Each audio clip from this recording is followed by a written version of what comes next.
Seating அரேஞ்ச்மெண்ட்ல 2 question கேட்டிருக்காங்க. London, Madrid, Paris, Rome, Vienna. ஒரு சர்க்கிள் 5 நண்பர்கள் ஒரு வட்டத்தின் மையத்தை நோக்கி, அதே கான்செப்ட், வட்டத்தோட மையத்தை நோக்கி அமர்ந்துள்ளனர். ஓகே, 5 பேர். மையத்தை நோக்கினா இதுதான். மையத்தை நோக்கினா இந்த சைடு இருக்கிறது என்னது நமக்கு? ரைட்டா லெஃப்டா? லெஃப்ட். இந்த சைடு இருக்குது ரைட். அதை முதல்ல தெரிஞ்சுக்கணும்.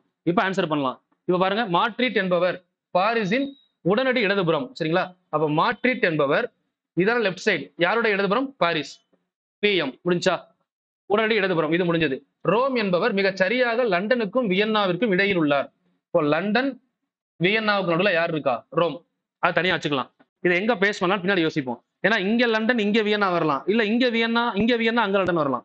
அதை யோசிச்சு பண்ணணும். அடுத்து பாருங்க, வியன்னா என்பவர் பாரிஸின் உடனடி வலதுபுறத்தில் உள்ளார். இது அடுத்த கீவர்.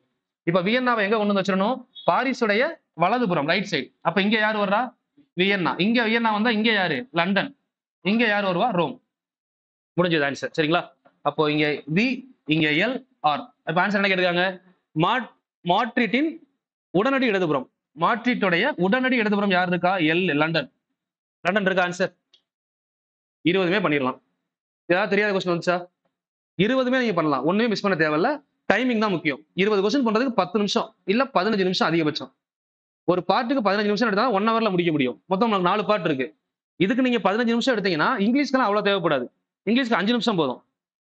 ஆன்சரை பார்த்து போட போறீங்க. தெரியாத ஸ்கிப் பண்ணிட்டு அடுத்து பாத்துக்கலாம். அதே தான் வந்து பாத்தீங்கன்னா GS க்கும்